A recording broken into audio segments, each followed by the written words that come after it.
সুপ্রিয় বন্ধুগণ, আসসালামু আলাইকুম। এক নজরে যদি উপর থেকে আমরা দিয়াবাড়ি গরুর হাটটি দেখাই, তাহলে শুধু বিশাল বড় জায়গা নেই, হাটগুলো দেখা যাচ্ছে। দেখতে পাচ্ছেন বিশাল বড় গরুর হাট।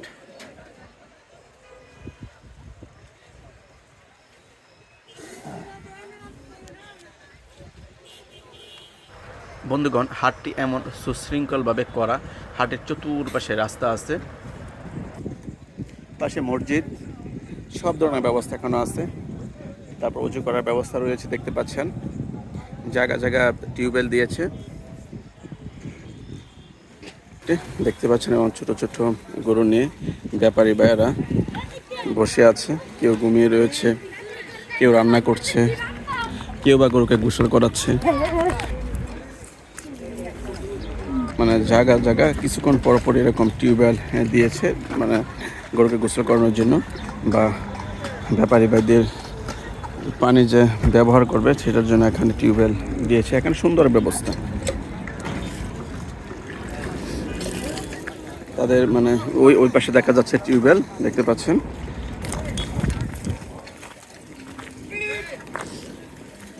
তারপর তারা বাড়ি থেকে যারা গরু নিয়ে এসেছে, এখান থেকে যার যার স্থান থেকে দেখা যাচ্ছে খ্যার, খুশি এগুলো নিয়ে এসেছে। এই যে খ্যার গরুকে দিবে খাওয়ার জন্য, বা কেউ বা বসি খাওয়াচ্ছে গরুকে। অর্থাৎ সিংহেই না, এটা কি জাতের ভাই? হ্যাঁ, সিন্ধি। কয় দাঁত হয়েছে? 2 দাঁতের গরু। এক চাচা দেখা যাচ্ছে রান্না বান্নার কাজ করছে এখানে, হান্ডি পাতিল নিয়ে।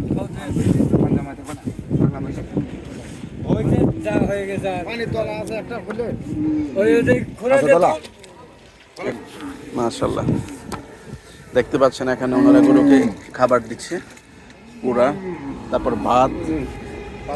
মাশাআল্লাহ। কয়টা গরু নিয়ে আসছেন আপনারা? 14টা। কোথা থেকে নিয়ে আসছেন আপনারা গরু? নওগাঁ না?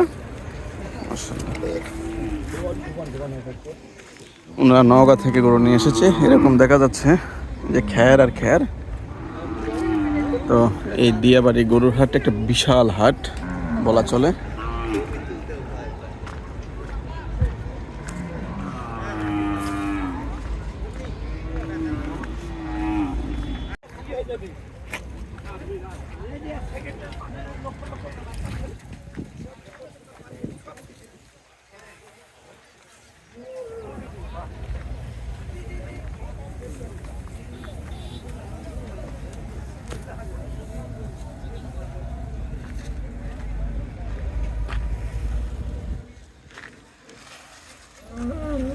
এখানে ওনারা যারা ব্যাপারী ভাইরা আছে পাক শাক করছে, দেখতে পাচ্ছেন।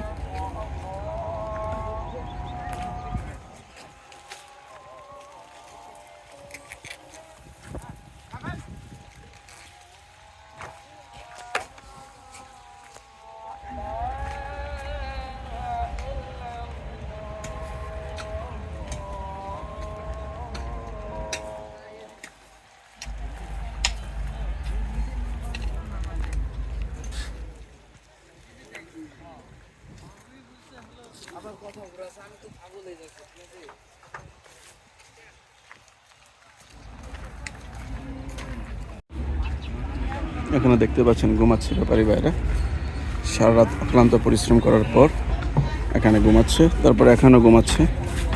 এই যে বালিগুলো রেখেছে এখানে, মূলত বালিগুলো প্রয়োজনে রেখেছে। বড় বড় গরু যেখানে আসছে এখানে তারা বালি দিয়ে দেয়, দেখতে পাচ্ছেন। তার বালিতে গরুগুলো আরাম করে ঘুমাতে পারে।